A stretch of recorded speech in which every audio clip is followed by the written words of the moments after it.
The history tales, जहां हर पल एक कहानी है। नमस्कार साथियों, मेरा नाम मनीष कुमार शर्मा है और स्वागत करता हूं अपने YouTube channel the history tales पर। आज हम इतिहास के पन्नों को पलटकर एक ऐसी सभ्यता की बात करेंगे जिसने हमारी प्राचीन जड़ों को सींचा है। सिंधु घाटी सभ्यता, इंडस वैली सिविलाइजेशन या हड़प्पा सभ्यता, हड़प्पन सिविलाइजेशन।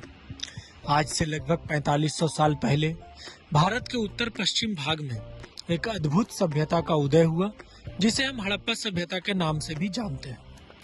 न केवल अपनी उन्नत नगर योजना, उत्कृष्ट वास्तुकला और रहस्यमय लिपि के लिए जानी जाती है, बल्कि जिसने हजारों साल पहले ही वह सब कुछ हासिल कर लिया था जिसे आज हम गर्व से आधुनिकता कहते हैं। सभ्यता की खोज।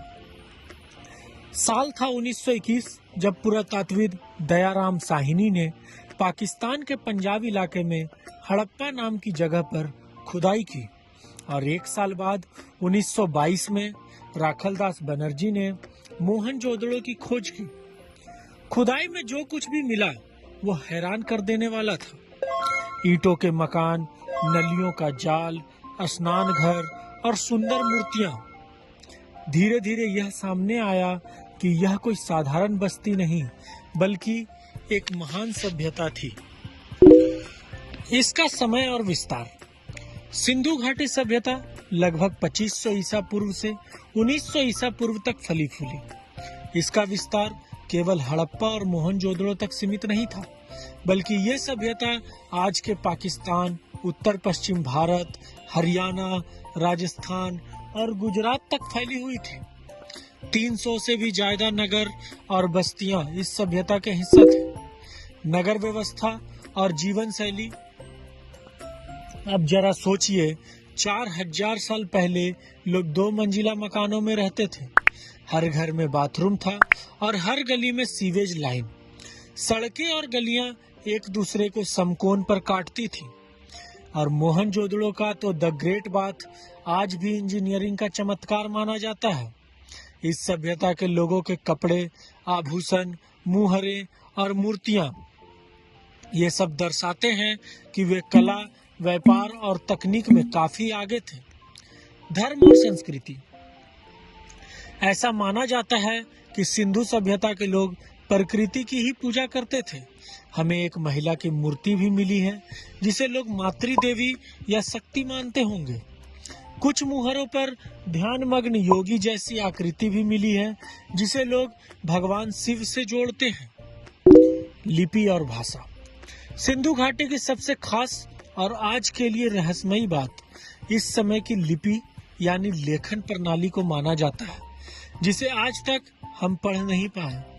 आज भी हमारे लिए इनकी लिपि रहस्य ही है, पर उनकी मुहरें और संकेत बताते हैं कि वे व्यापार और प्रशासन में लेखन का इस्तेमाल करते थे। व्यापार और संपर्क। इस सभ्यता के लोग विदेशों से भी संपर्क में थे। पुरातत्व से मिले सामानों से पता चलता है कि उनका व्यापारिक संबंध मेसोपोटामिया यानी आज के इराक से भी होता था। पतन के कारण और रहस्य। अब सवाल आता है कि इतनी उन्नत सभ्यता अचानक खत्म कैसे हो गई। इसके पीछे कई थ्योरीज हैं। कुछ लोगों का मानना है कि इसका मुख्य कारण बाढ़ और भूकंप था।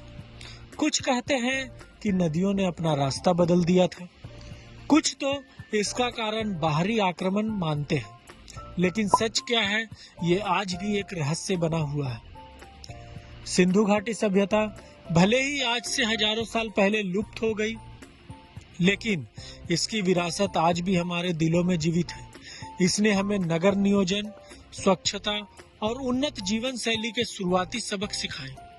इसकी रहस्यमय लिपि और कलाकृतियां हमें अतीत की गहराइयों में झांकने के लिए प्रेरित करती है।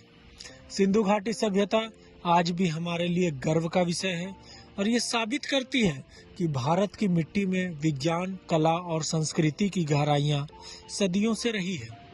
तो दोस्तों, यह थी सिंधु घाटी सभ्यता की एक झलक। उम्मीद है द हिस्ट्री टेल का यह एपिसोड आपको पसंद आया होगा। इतिहास के ऐसे ही रोचक और अनसुने पहलुओं को जानने के लिए हमारे चैनल द हिस्ट्री टेल्स को सब्सक्राइब करना ना भूलें। जल्द ही मिलते हैं एक और नई कहानी के साथ। धन्यवाद।